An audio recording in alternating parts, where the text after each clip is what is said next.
Hi everyone, it's Sonia here to give you another update on what's going on in Quebec and in Canada. And sometimes people do these videos and they're like emergency broadcast, but seriously today it kind of is an emergency broadcast because we're facing a real emergency situation that is pretty much started and gonna get worse. What I'm talking about is, of course, the vaccine mandate for the cross-border truck drivers, which is now in effect, which is going to affect about 15% of Canadian truckers and as many as 40% of American truckers, meaning obviously food's not going to be coming in. Not just food, everything, but also food. So I'm going to talk a bit about that and what's happening with it. I just want to let you know, I do still have my link for my Patriot Supply, where you can still get a discount of $50 on the 4-week supply of MREs. It's 2,000 calories a day. It lasts 25 years, and it's pretty much a complete food supply, which you can get and keep on hand. I mean, if it comes down to where you need to be eating that because there's nothing in the stores. So I'm going to leave you the link for that. I mean, I know it's kind of late in the game to start stocking up, but it's not too late because there is still food in the stores and you can still get MREs delivered to your door. So check out the link if you're interested. So this is the problem. The government decided that truckers who are not vaccinated will not be allowed to cross the border. The Americans are not allowed in, and the Canadians also. It's, a few days ago they had backed off on that and said, well, okay, the Canadians will be able to come in if they have a negative test and if they quarantine for some days. But then they reversed the reversal and said, actually, no. Our government here is telling us that they tried to say it's only 5%, but everybody knows that's not true. It's at least 10%, maybe as much as 15%. And that's just for Canadian truckers. For the US, like I said, they're saying it's, 30, 40% maybe, but it could be even higher. Look at this. Detroit News, Michigan faces acute impact from Canada's refusal to let in unvaccinated truckers, US truckers. Okay, it's there's a paywall here, but you can see here it says, only 50 to 60% of U.S. truckers are vaccinated, according to an estimate from the American Trucking Association. So that means 40 to 50% of American truckers will not be able to come in. So this means 40 to 50% decrease of everything from building materials to foods coming in from the U.S. So I mean, saving lives, once again. Don't want to let those unvaccinated truckers in. So yes, it's official now. You can still catch the COVID and you can still spread it if you're vaccinated. So I don't know what is the rationale for blocking the truckers. I guess they just really want to make sure they get vaccinated. Or, to me, it actually looks like they're engineering a food shortage. I mean, call me paranoid, but this measure is so extreme. It looks to me like they're trying to create a crisis. Why would they want to do that? Trucking companies expect gaps on store shelves with new rules for unvaccinated drivers. The truckers have been putting up all kinds of videos saying, you guys are going to have major food shortages. The founder and president of Utopia Doronco Specialized sees the move as necessary evil, and one that could have serious consequences. So he admits that it's evil, but he says it's necessary. Serious consequences. I don't doubt it. If you're not crossing, where are we getting the goods? Manufacturing isn't local anymore. It's globalized. So where it's going to hurt is we're going to end up with shortages. Yeah, I think so. I heard that the Rockefeller Foundation had put out some document about how we need more centralization and globalization of the food supply. It needs to really be like totally centralized. And that will solve the problem. Here's a Canadian article from CTV News. Charlebois says fragile food supply chain will be further hurt by trucker vaccine mandate. Yeah, we already know that. I wonder what other people, like, what does the public think of this? Like, yes, it's necessary. It's a necessary evil. I wonder how they're going to feel about it when they're all starving. Vaccines are the most effective way to reduce risks, stop the spread of the virus, and save lives. No doubt. But the situation affecting the trucking industry can potentially be challenging and could impact food access for Canadians. Well, COVID can certainly be deadly, but so can starvation. So I'm not really sure what there is to gain from this. This is the first public health measure that could disrupt trade between Canada and the United States since the start of the pandemic. Yeah, and it's not only food. I mean, as a caregiver, I'm always thinking of the needs of disabled people. And it occurred to me right away that, things like your needs for your catheters or your ostomy or your wound care and like things that disabled people or chronic care patients need all the time. Is that going to be disrupted too?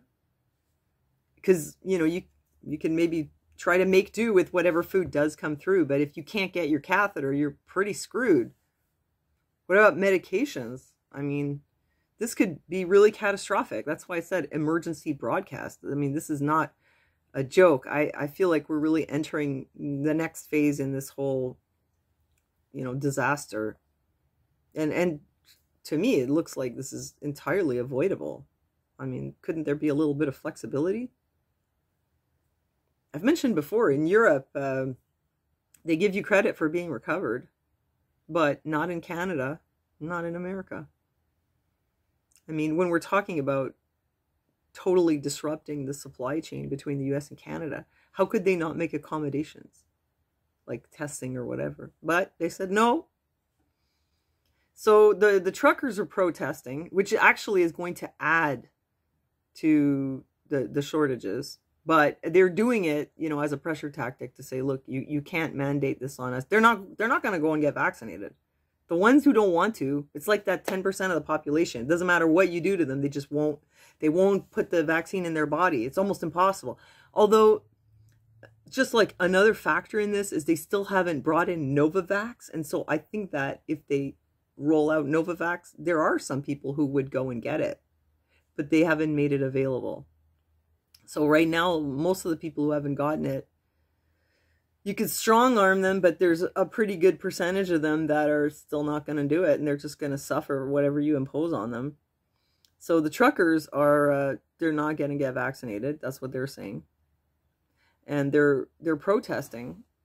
The truckers tell 680 C-Job that a slow roll protest is delaying trucking and other traffic as some truck drivers protest the vaccine mandate for all truckers that came into effect on Saturday. They're circling between MB 75, between Emerson Duty Free and the Commercial Inspection Station, blocking all lanes heading south to the United States and northbound traffic coming from the USA. So they're like intentionally jamming up traffic at the border.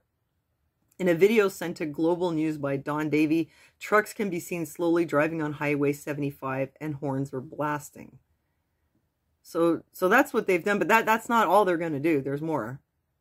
A group of BC truckers are planning to join a convoy across Canada to protest vaccine mandates. I've seen some videos from the truckers that they are going to have this huge convoy from BC all the way to Ottawa. And it's quite organized. They've got people along the way who are willing to like billet them, like take them in, feed them, help them out. They will travel across Canada with other drivers from throughout the country and meet in Ottawa to protest. So this is going to be starting at 8 a.m. January 23rd. So that's going to be a lot of truckers not working, protesting. So you can be sure that is also going to add to the problem. They're hoping that it might add to the problem temporarily, but in the long term, it's going to put pressure and they're going to reverse their decision. But personally, based on how the government has been acting this entire time, I don't know if that's going to work. Trucker vaccine rule is making freight and fruit pricier. So another thing besides the shortages is that the price is going to go up. It's the consumer that pays for this, says the fruit distributor. So vaccinated or not, you're probably going to have less food available to you. And the food that you do get is going to cost a lot more. The cost of transporting produce out of California and Arizona to Canada jumped 25% last week as fewer trucks are available to cross the border. So, I mean, really, it's probably going to be pretty bad. The lower supply, the higher the price. Ultimately, it's the consumer who pays for this. So I had a little video that I wanted to show you. I mean, just to let you know what's going on here in Montreal right now. As far as I can tell, so far it hasn't hit. And I think most people don't even really understand what's coming. I don't think they understand. They might be, oh, maybe a little bit of a shortage of this or that. No, this is going to be big. This isn't going to be like in 2020 where we had some slight shortages for a short time and everybody was running out panic buying toilet paper. I think this could be like the real deal. Like people are really going to be facing a lot of difficulty getting food. So right now, though, in Montreal, from what I can tell, there isn't any widespread shortage, but there are some things that I've already noticed. So I went to Costco.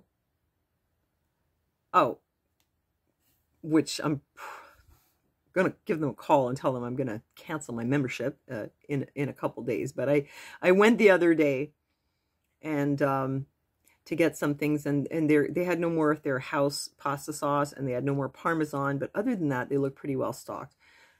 I went to PA, and everything looked great at PA, but Lara went to Esposito in NDG, and she noticed some real shortages. So here's the footage from Lara. This is my grocery store. What the fuck is this? So, yeah, there was like a big meat shortage. And I went to the dollar store and I noticed that they had no more pasta and almost no bread. And usually they have these big stacks of pallets of all kinds of bread, and there was nothing. There was like a couple bags of bagels and a couple bags of English muffins. So already we're seeing a bit of shortages, and I expect it's going to get a lot worse in the next few days and weeks. And there was one more thing that I wanted to show you. This was something that came up on a Facebook group, SOS Quebec. It says, the Canadian truckers have announced a national total strike starting the 23rd of January to continue until all the vaccine mandates are removed. They affirm openly that the shelves of the stores will be empty, that there will be no more food, and that it will stay this way as long as the government doesn't remove these vaccine mandates. So this isn't supposed to be like a quick little strike and then go back to work. This is, they're intending to like really, you know, dig in. At the beginning of the week, we learned that the vaccine mandate for the truckers, the cross-border truckers, which was previously announced, would come into effect on the 15th of January. A day or two before this date, the Canadian government had announced that they would not put this obligation in place. So they had temporarily said they wouldn't, and then they reversed it again, like I said. So yes, this is going to be maybe like quite long haul. I mean, you prepare, you know. You can still get food now. I feel like, you know, we're totally deluding ourselves here. I mean, no matter how much food we get in the house, it's not going to last very long. As I stockpile and then I count how many meals I have, I realize, like, man, we eat a lot of food, you know. If I buy frozen meats and I put it on my balcony, you know, I mean, it lasts a month or two. It's not going to last very long. Produce is going to be very hard to get. But do what you can. One last thing, speaking of Costco. Turns out that Jeff Rakes, the director of Costco since December 2008, was also the CEO of the Bill and Melinda Gates Foundation from 2008 to 2014, as it so happens. As it so happens, because the little store said no, because they're going to use the vaccine passport here at Costco, in case you didn't know, all the larger stores. But the first three, were Costco, Walmart, and Canadian Tire. So I guess Costco is super on board with Jeff Rakes as their director. He also held several positions at Microsoft from 1981 to 2008, including president of the business division from 2005 to 2008. Bill Gates Sr. and Bill Gates Jr. Bill Gates Sr. is on the Costco board of directors for 11 years. The co-chair of the Bill and Melinda Gates Foundation since its inception. I saw this and I thought, oh, I better fact check that. What if that's just another internet rumor? It's Bill Gates again. But no, I found on Wikipedia that Jeffrey Scott Rakes, yes, he really was the CEO at Bill and Melinda Gates Foundation. And he serves on the board at Costco Wholesale. So I don't know, what's this connection there, right? But yeah, the small businesses here said no to the vaccine passport. I mean, really, like anyone who doesn't have that passport would have been denied entry to absolutely everything. That's what they wanted here. But then the bigger stores, I guess, said yes. And people are trying to put some pressure on Costco to change their stance on that by calling and canceling their memberships. But yeah, I don't know. The Bill and Melinda Gates Foundation, they've been quite involved. Bill Gates has been quite involved with this whole pandemic thing. And now this store that has a connection, they'll be very happy to implement the vaccine passport to come into their store. That's so it seems. Maybe they'll change their minds. I don't know. I just wanted to bring it up. I thought it was kind of, well, that's interesting. So, yeah, we're starting to see some shortages here, and I just wanted to come up and tell you, you guys, this is, in case you haven't heard, this is real. This is big. If you live in Canada, you really need to get yourself some food. And like I said, I do have the link for the MREs. You can still get them. It's not too late. But if you don't want to get those, I mean, at least go out and get yourself some stuff. Get some flour, get some yeast, get some frozen food. You can put it on your balcony. It's like -25. Get yourself some frozen meat. I mean, you guys know what to get. Get yourself some stuff. And whatever else you need, like duct tape. Aaron's in a wheelchair. People in wheelchairs use a lot of duct tape. So everything that we have, it all comes from trucks. So whatever you're going to need, you better get some extra stuff. And who knows how long this is going to last? This could be, anyway, I mean, let me show you one thing. These are my relatives who died in World War II. They died in the Holocaust. This is my grandfather, Lazar. This is his wife, Paula. That was my father's stepmother and also actually his aunt. Because when my father's mother died, he married her sister, Paula. This is my uncle, Gershon. That's his wife, Loki. He died in the ghetto, and they were all in the ghetto. They were all murdered. There's my dad. There's my dad and my mom when they got married. That's my uncle, Abraham, who escaped to Israel. And he gave testimony about what happened to the rest of them. And there was a lot more. We just don't have pictures. My family lived through World War II. I mean, they didn't all live through it. A lot of them died in the Holocaust. So I grew up with parents that were very aware of how things can, escalate, and how the life that you have one day can, totally change. And you can really find yourself in a situation where you cannot get the things that you wanted to get. I heard countless stories from my mother about how they coped during the war. And, from my father as well, but he was in a different situation. He was actually in the gulag after a while. I heard a lot of stories.